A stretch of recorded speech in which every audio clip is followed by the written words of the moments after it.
ஓம் சாந்தி. இன்னைக்கு நாம் மனன புரட்சியில் 2வது எபிசோடில் இருக்கோம். ரொம்ப அழகான ஆழமான நம்மளுடைய வாழ்க்கையே மாற்றக்கூடிய சில சக்தி வாய்ந்த வார்த்தைகளை பற்றி மனனம் பண்ண போகிறோம்.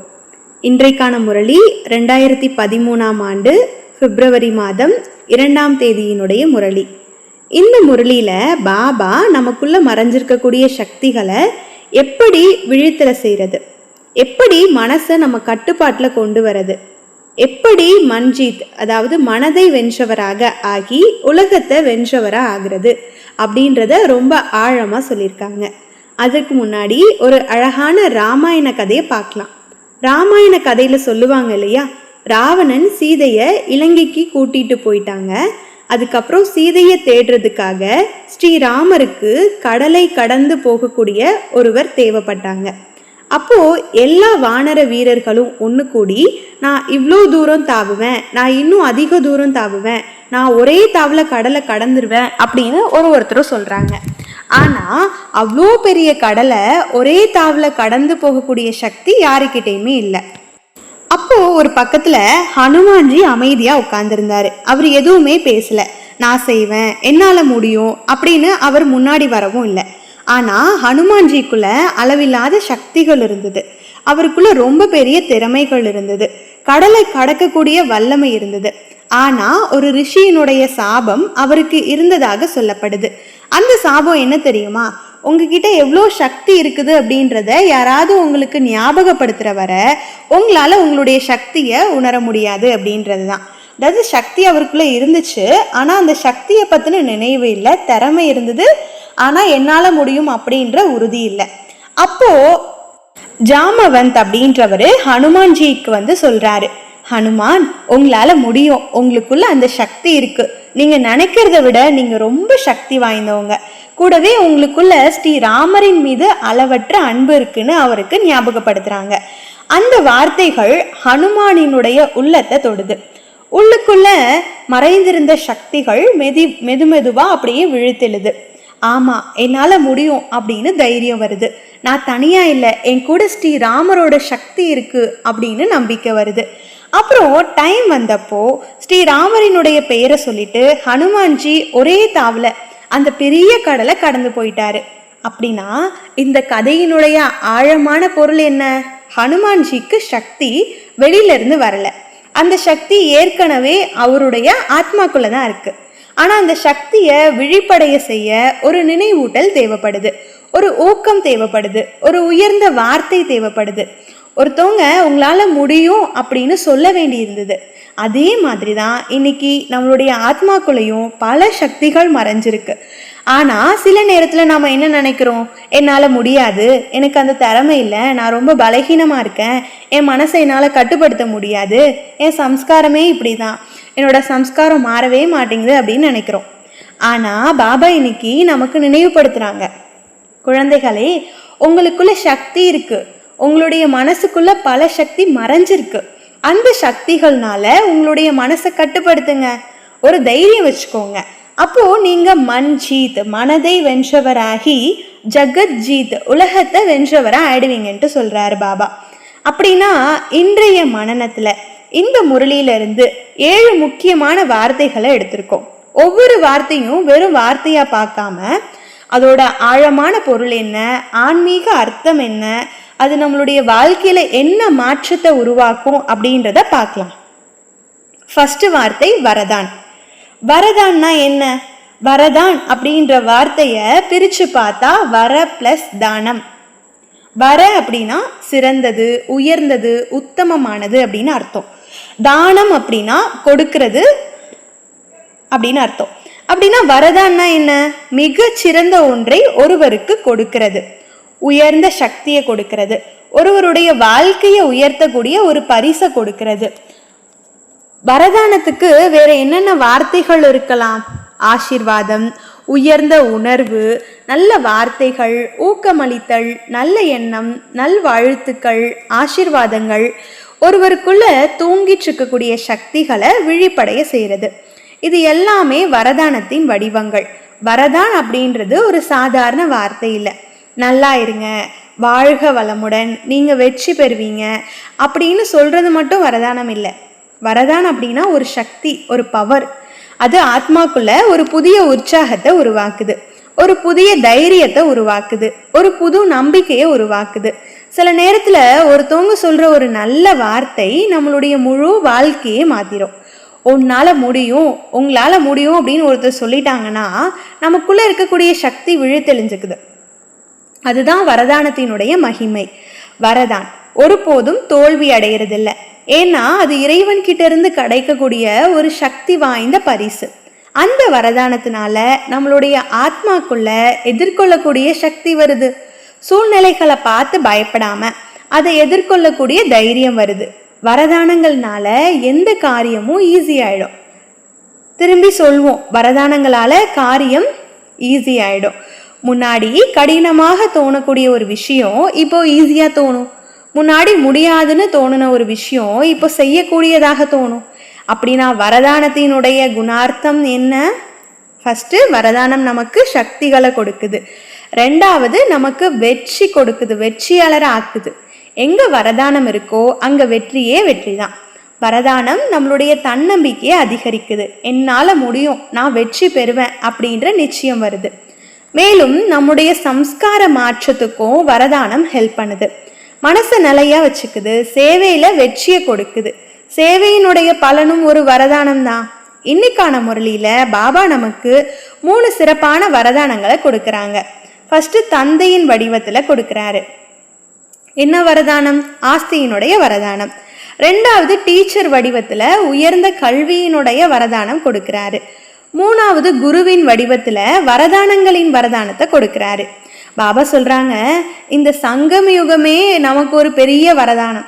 இந்த யுகம் வரதான யுகம்.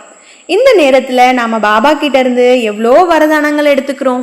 ஆயுஷ்மான் பவ, அமர் பவ, யோகி பவ, பவித்ர பவ, சஃபல்தா மூரத் பவ, மாஸ்டர் சர்வசக்திவான் பவ, மன்மனா பவ, மத்யாஜித் பவ, எவர் ஹெல்த்தி, வெல்த்தி அண்ட் ஹாப்பினஸ் அப்படின்ற பல வரதானங்கள் நமக்கு கிடைக்குது.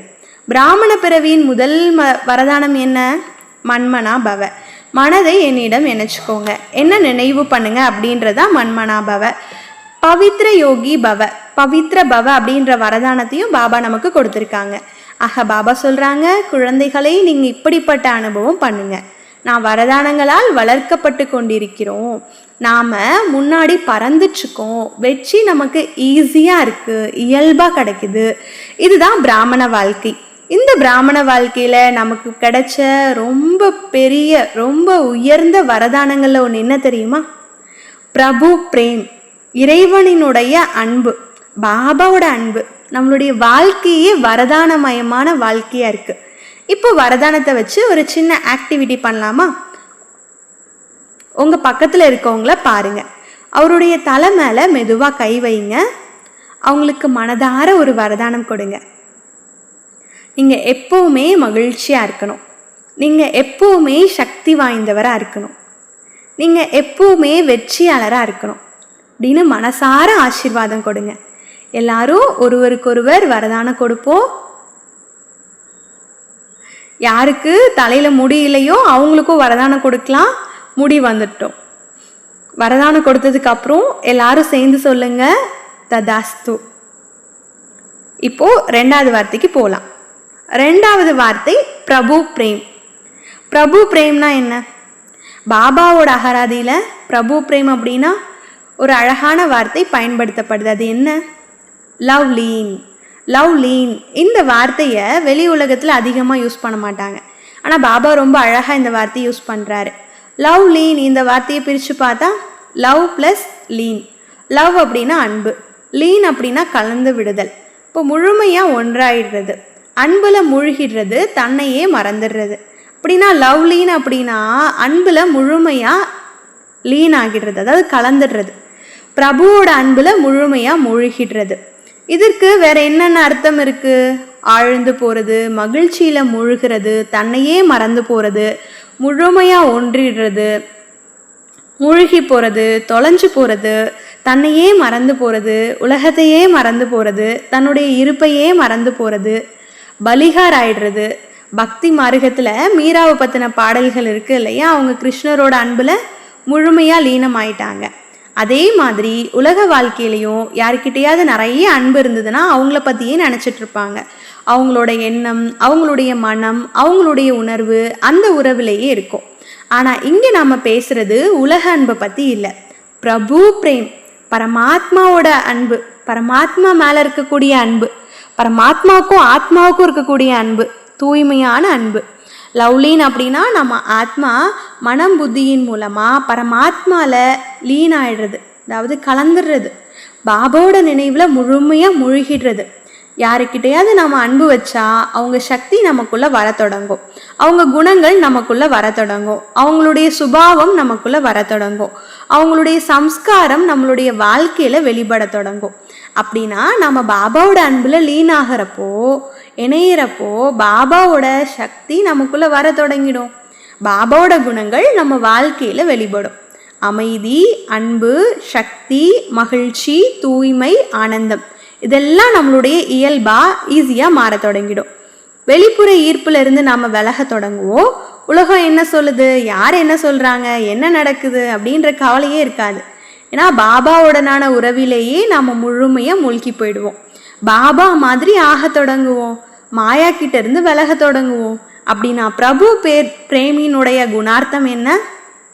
எல்லோருக்கும் அன்பையே பகிர்வோம், அன்புமயமான சுபாவம் உருவாகும். நம்ம தொடர்ந்து ஆசீர்வாதங்களை கொடுப்போம், ஆசீர்வாதங்களை எடுத்துக்குவோம். எல்லார்கிட்டையும் நல்ல உணர்வு இருக்கோ, நன்மை செய்யக்கூடிய எண்ணம் இருக்கோ, நாம் நம்மளுடைய சொந்த தியான நிலையில் இருப்போம். யோகம் ரொம்ப ஈஸியாகிடும். யோகம் பண்ணுறதுக்கு எந்த உழைப்பும் தேவைப்படாது. யோகம் செய்யணும் அப்படின்ற வற்புறுத்த வேண்டிய அவசியம் இருக்காது. அன்பு இருக்கிற இடத்துல நினைவு ஈஸியாக இருக்கும். கையில் வேலை செஞ்சுட்டு இருந்தாலும் மனசு பாபாட்ட இருக்கும். உடல் இங்கே வேலை செஞ்சிட்ருக்கோம், ஆனால் மனசு பாபாவோட அன்பில் மூழ்கி இருக்கும். அங்கே வற்புறுத்துதல் இருக்காது, உழைப்பு இருக்காது. ஒரே ரசம், அன்பு ஒரு சக்தியாக மாறிடும். பாபாவை மறக்கணும் அப்படின்னா ரொம்ப கஷ்டமாயிடும். அந்த அளவுக்கு பாபாவோட அன்பில் நாம் லீன் ஆகிடணும். தன்னுடைய இருப்பையே அன்பில் கரைச்சிடணும். இப்போ ஒரு அழகான ஆக்டிவிட்டி பண்ணலாம். ஒவ்வொருத்தரும் பாபாவை வெவ்வேறு உறவின் மூலமாக நினைவு பண்ணணும். சிலருக்கு பாபா அப்பாவா, சிலருக்கு பாபா நண்பர், சிலருக்கு பாபா டீச்சர், சிலருக்கு பாபா குரு, சிலருக்கு பாபா அம்மா, சிலருக்கு பாபா துணைவர். ஒவ்வொருவருக்கும் பாபா கிட்ட ஒரு தனிப்பட்ட உறவு இருக்கும். அந்த உறவோட அடிப்படையில் ஒவ்வொருவரும் பாபாவுக்கு ஒரு சிறப்பான பெயர் வச்சுருப்போம், ஒரு பெட் நேம் வச்சுருப்போம், ஒரு நிக் நேம் வச்சுருப்போம். அந்த நேமை இப்போ மனசுக்குள்ளே நினச்சிக்கோங்க. அந்த உறவோட பாபாவை நினைவு பண்ணுங்க. இப்போ ஒரு பாட்டை ப்ளே பண்ணுவாங்க. அந்த பாட்டை கேட்குறப்போ உங்களுடைய அந்த உறவு, உங்களுடைய அந்த அன்பான பெயர் அதோட பாபா கூட முழுமையாக லீன் ஆகிடணும். மனம் பாபா கிட்ட, புத்தி பாபா கிட்ட, உணர்வு பாபா கிட்ட, முழுமையான அன்பில் மூழ்கிடுங்க.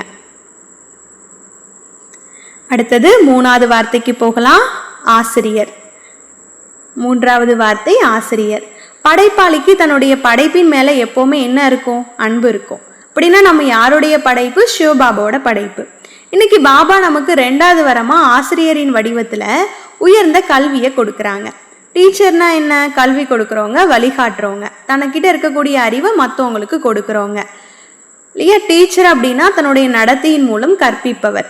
வெறும் வார்த்தையால் மட்டும் இல்லை, வாழ்க்கையினால் ப்ராக்டிக்கலாக சொல்லி கொடுக்கக்கூடியவங்க. ஆசிரியருக்கு வேற என்னென்ன பேர் இருக்கு? ஆசிரியர், அத்தியாபக், டீச்சர், குரு, மாஸ்டர், சார், பேராசிரியர், லெக்சர், பயிற்சியாளர், வழிகாட்டுபவர், விளக்கம் அளிப்பவர், இதெல்லாம் ஆசிரியரோட வடிவம். ஆனால் ஆசிரியரோட ஆழமான பொருள் என்ன? ஒரு உண்மையான டீச்சர் முதல்ல தானே அந்த அறிவை தனக்குள்ளே வச்சுப்பாங்க, அப்புறம் தான் மற்றவங்களுக்கு சொல்லி கொடுப்பாங்க, மற்றவங்கள முன்னேற்றுவாங்க. அவங்க வெறும் தகவலை மட்டும் கொடுக்குறவங்க இல்லை, வாழ்க்கையை மாற்றுறவங்க. வெளியில் சில நேரத்தில் கஷ்டமாக இருக்கலாம், ஆனால் உள்ள மென்மையானவங்க. கடுமையாக நடந்துக்கலாம், மாணவர்களுடைய நிலையை புரிஞ்சுப்பாங்க, கஷ்டமான பாடத்தையும் ஈஸியாக சொல்லி கொடுப்பாங்க. ஒரு விளக்கு மாதிரி மற்றவர்களின் வாழ்க்கையில் ஒளியை ஏற்படுத்துவாங்க. அப்படின்னா நம்மளோட டீச்சர் யார்? சிவபாபா. நம்மளை முன்னேற்றம் அடைய வைக்கக்கூடியவர். நமக்கு எல்லாத்தையும் கொடுக்குறாரு, உயர்ந்த வாழ்க்கையை வாழ கற்றுக் கொடுக்குறாரு. அப்படின்னா சிவபாபா நமக்கு என்ன கல்வி கொடுக்குறாரு? பத்தீத்த நிலையிலிருந்து பாவனம், தூய்மையற்ற நிலையிலிருந்து தூய்மையாக எப்படி ஆகணும் அப்படின்னு கற்றுத்தராங்க. எதன் மூலம் ஆகணும்? நினைவின் மூலம். எதை ஞாபகம் பண்ணணும்? ஆத்மான்னு நினைத்து. முதல்ல ஆத்மா பற்றின அறிவு பாபா நமக்கு கொடுக்குறாங்க. நான் யாரு?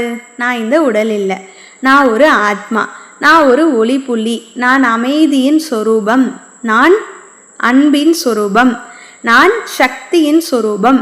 இதுதான் பாபா கற்றுக் கொடுக்குற முதல் லெசன். எல்லாரும் சொல்லுங்க, நான் ஒரு ஆத்மா, நான் ஒரு அமைதியான ஆத்மா. பாபா நமக்கு படைப்பினுடைய முதல் இடை கடை பத்தின ஞானத்தை கொடுக்குறாங்க. காலச்சக்கரத்தின் அறிவை கொடுக்குறாரு. நல்ல கர்மம், கெட்ட கர்மம், அகர்மம், விகர்மம் எல்லாத்த பற்றியும் அறிவு ஞானத்தை கொடுக்குறாங்க. உயர்ந்த வாழ்க்கை வாழக்கூடிய கலையை நமக்கு கற்றுத்தராங்க. பாப் தாதா கிட்டேருந்து நமக்கு கிடைச்ச கல்வியை வெறும் அறிவாக வச்சுக்காம வாழ்க்கையில் செயல்படுத்தணும். அதனால தான் பாபா சொல்கிறாங்க, சர்வசக்திவான் ஆசிரியரின் உயர்ந்த கல்வியை பெற்றவராக ஆகணும். காலம் என்ற ஆசிரியர்கிட்டேருந்து கற்றுக்க வேணாம். அதாவது சூழ்நிலை வந்ததுக்கு அப்புறமா அனுபவத்தின் மூலம் மட்டும் கற்றுக்காதீங்க. நேரடியாக பகவான் நமக்கு சொல்லி கொடுக்குறப்பவே கற்றுக்கணும். ஏன்னா அறியாமையில் இருக்கக்கூடிய ஆத்மாக்கள் காலம்தான் ஆசிரியராது. துன்பம் வந்ததுக்கப்புறம் கற்றுக்குறீங்க, இழப்பு வந்ததுக்கப்புறம் கற்றுக்குறாங்க, சூழ்நிலை வந்ததுக்கப்புறம் இப்படி பண்ணியிருக்கலாம் அப்படின்னு நினைக்கிறாங்க. ஆனால் நமக்கான டீச்சர் நம்மளுடைய சக்தி வாய்ந்த தந்தை சிவபாபா. அதனால நாம் காலத்துக்கிட்ட இருந்து கற்றுக்க வேணாம், பாபாட்ட இருந்து முன்னாடியே கற்றுக்கணும்.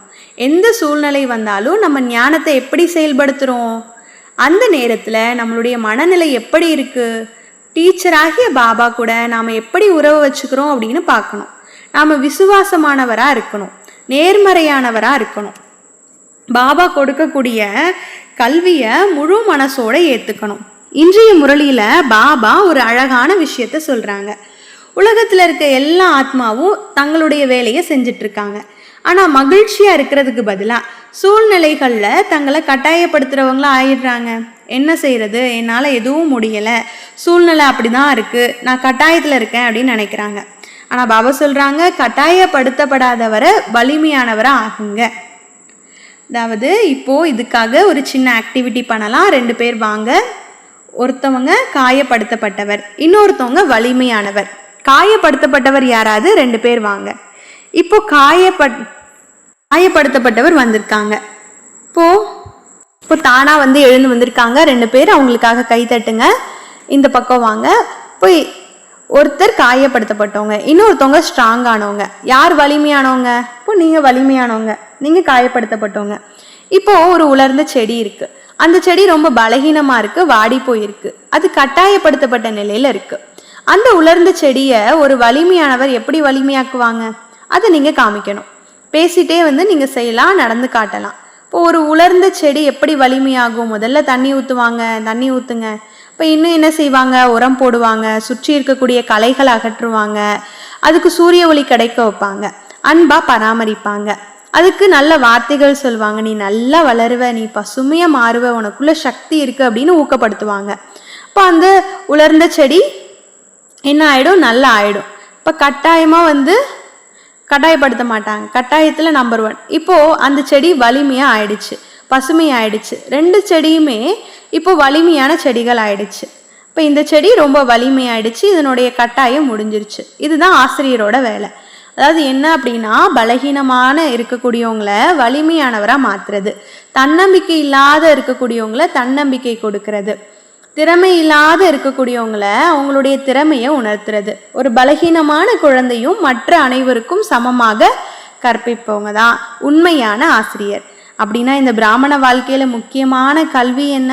நிலை என்ற அளவில் நமக்கு கொடுக்கப்பட்ட கல்வி ஆத்மானு புரிஞ்சு தந்தையை நினைவு செய்யணும், தேகி அபிமானி நிலையில் இருக்கணும், நான் ஒரு ஆத்மானு புரிஞ்சுக்கிட்டு அஷரீரியாக இருக்கணும். அப்படின்னா அடுத்த வார்த்தை அஷரீரி.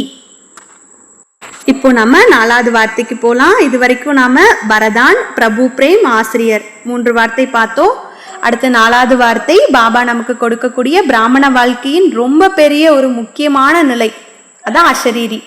அஷரீரி இந்த வார்த்தையை பிரித்து பார்த்தா ஆ ப்ளஸ் சரீரம். ஆ அப்படின்னா இல்லை, அப்பாற்பட்டது, விலகி இருக்கிறது, பற்று இல்லாமல் இருக்கிறது. சரீரம் அப்படின்னா இந்த உடல். அப்படின்னா அசரீரி அப்படின்னா உடல் உணர்வை தாண்டிய நிலை, உடல்ல இருந்தாலும் உடலின் தாக்கத்திலிருந்து அடிமை இல்லாத நிலை. உடலை பயன்படுத்தணும் ஆனால் உடலாகவே நினைக்காம இருக்கிறது. நம்ம உடலை இயக்குறோம் ஆனால் நம்ம உடலா நினைக்கக்கூடாது. நம்ம உடலின் எஜமானராக இருக்கும், உடலின் அடிமை இல்லை. அசரீரி அப்படின்றதுக்கு வேற என்னென்ன வார்த்தை சொல்லலாம்? நிராகாரி, விதேகி, தேகி அபிமானி, பாடிலெஸ்னஸ், நட்சத்திரம், ஒளிப்புள்ளி, பிந்து, கண்ணுக்கு புலப்படாதது, உடலின் உலகத்திற்கும் அப்பாற்பட்டது, தீண்டப்படாதது. அசரீரி அப்படின்னா உடலை விட்டுட்டு எங்கேயோ போயிடுறது இல்லை, உயிரோடு இருக்கிறப்பவே உடல் உணர்வுல இருந்து விலகி இருக்கிறது, உயிரோடு இருக்கிறப்பவே இறக்கிறது அப்படின்னு சொல்லுவாங்க. அது மாதிரி, அதாவது இந்த பழைய உலகத்துல தேக அபிமானத்துல முடிவு கொடுக்கறது, நான் இந்த உடல் இல்லை அப்படின்ற உணர்வை விடுறது, நான் ஒரு ஆத்மா அப்படின்ற உணர்வுல நிலைச்சிருக்கிறது. உடல் இருக்கு ஆனா உடலின் உறவுகள் இருக்கு, உடலின் பொறுப்புகள் இருக்கு, உடலின் வேலைகளும் இருக்கு. ஆனா எதுவும் நம்மளுடைய உள்ளார்ந்த நிலையை பாதிக்கக்கூடாது. நாம உடலை பயன்படுத்துறோம் ஆனா உடலின் தாக்கத்துக்கு கீழே இல்லை. அதுதான் அசரீரி நிலை. அப்படின்னா அசரீரி நிலையின் குணார்த்தம் என்ன? ஒரு லேசான நிலை, லைட் ஸ்டேஜ். எந்த வெயிட்டும் இல்லை, கவலை இல்லை, மன அழுத்தம் இல்லை, எல்லாத்தையும் பாபாட்ட கொடுத்துட்டு லைட்டாக இருக்கிறது. லைட் மற்றும் மைட், லேசான சக்தி வாய்ந்த நிலை, தேக அபிமானத்திலிருந்து விடுதலை, ஃபரிஸ்தா நிலை, பாதிக்கப்படாத நிலை. யார் என்ன சொன்னாலும் நம்மளோட மனநிலை பாதிக்கப்படாமல் இருக்கிறது, என்ன சூழ்நிலை வந்தாலும் நிலையாக இருக்கிறது, அமைதியின் சொரூபமாக இருக்கிறது, எல்லா குணங்களும் நிறைஞ்சவங்களா இருக்கிறது, உலகத்தோட ஈர்ப்புலேருந்து விடுபட்டு இருக்கிறது, அசையாத நிலை, அசைக்க முடியாத நிலை, எல்லா சூழ்நிலையிலிருந்தும் ஒரே மாதிரியான நிலை, மகிழ்ச்சியால் நிறைஞ்ச நிலை, சக்தி வாய்ந்த நிலை, முழுமையான நிலை, நிர்விகாரி நிலை, நஷ்டலப்தா நிலை. அதாவது இன்னைக்கு முரளியில் பாபா சொல்கிறாங்க, பாபாவோட அன்பு நம்மளை அசரீரி ஆக்குது. நம்ம பாபாவோட அன்பில் முழுமையாக லீனானா உடல் உணர்வு மெதுவாக குறைஞ்சு போயிடுமா. இப்போ உலகத்தின் ஈர்ப்பு குறைஞ்சிரும், உடலின் நினைவு குறையும், ஆத்மாவின் உணர்வு அதிகமாகும். பாபாவோட அன்பில் முழுமையாக மூழ்கிறப்போ அந்த அன்பின் சக்தி நம்மளை அசரீரி நிலைக்கு கொண்டு போயிடும். அப்படின்னா என்னென்னலாம் நாம் அசரீரி நிலையை அனுபவிக்க முடியும்? சிலர் சொல்லுவாங்க, இயற்கை நடனம், உடற்பயிற்சி, பிராணாயாமம், யோகாசனம், ஓட்டம், யோக நித்ரா, பாடி ஸ்கேனிங், சுவாச விழிப்புணர்வு பயிற்சி, இதெல்லாம் இப்போ உடலை லேசாக உணர வைக்கணும்.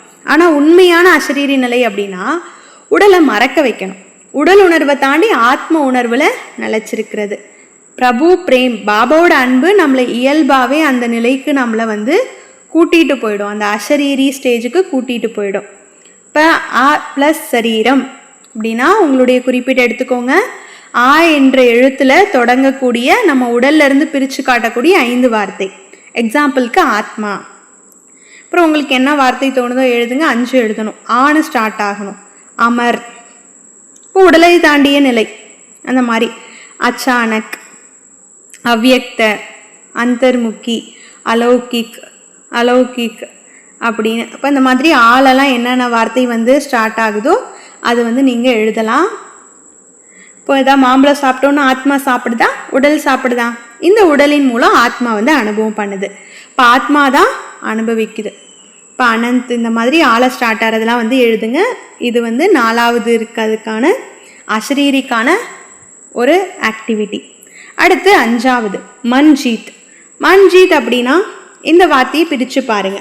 மனம் ப்ளஸ் ஜீத். மன் அப்படின்னா மனசு, எண்ணம், சங்கல்பம், உணர்வு, ஆசை, சிந்தனை. ஜீத் அப்படின்னா வெற்றி, வெற்றினா கட்டுப்படுத்துறது. அப்படின்னா மன்ஜீத் அப்படின்னா மனதை வென்றவர், மனதின் மூலம் அங்கீகாரம் வைத்திருப்பவர், மனசினுடைய உரிமையாளர், மனசோட எஜமான், மனசை கட்டுப்படுத்துறது. அப்படின்னா மன்ஜீத்னா என்ன? மனசை வென்றவர், மனதின் மீது அதிகாரம் இருக்கக்கூடியவங்க, மனசின் மேல உரிமையாளர், மனதின் எஜமானர், சுயராஜ்ய அதிகாரி, தன்னோட சுயத்தின் மேல கட்டுப்பாட்டுடையவங்க. ஒரு அரசன் தன்னுடைய ராஜ்யத்தை ஆட்சி பண்றது மாதிரி மன்ஜீத்தா ஆயிரவங்க தன்னுடைய மனசை ஆட்சி பண்ணுவாங்க. மனசு சொல்றதையெல்லாம் அப்படியே செய்ய மாட்டாங்க, மனசுக்கு சரியான திசையை காமிப்பாங்க. மனசு ஓடுச்சுன்னா அதை திரும்ப கூப்பிட்டுப்பாங்க. மனசு வீணா சிந்தனை பண்ணுச்சு அப்படின்னா ஃபுல் ஸ்டாப் அப்படின்னு நிறுத்திடுவாங்க. மனம் கடந்த காலத்துக்கு போச்சு அப்படின்னா நிகழ்காலத்துக்கு கூட்டிட்டு வருவாங்க. மனம் எதிர்காலத்தை பார்த்து பயந்தா பாபா மேல நம்பிக்கை வைப்பாங்க.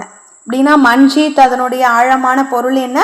மனதை வென்றவர், கர்மேந்திரியங்களின் அரசர், தன்னுடைய எண்ணங்கள் மீது கட்டுப்பாடு வச்சிருக்கோங்க. அவங்க தான் மனதை வென்றவர். அப்போ மனசு எங்கே ஓடுனாலும் சரி அதை பூச்சி நிறுத்திடுவாங்க. அந்த மாதிரி இருக்கக்கூடியவங்க தான் மன்ஜீத், மனதை வென்றவராக இருக்க முடியும். இன்றைய முரளியில் பாபா சொல்கிறாங்க, இந்த மனசை நீங்கள் என்னுடையதுன்னு சொல்கிறீங்க.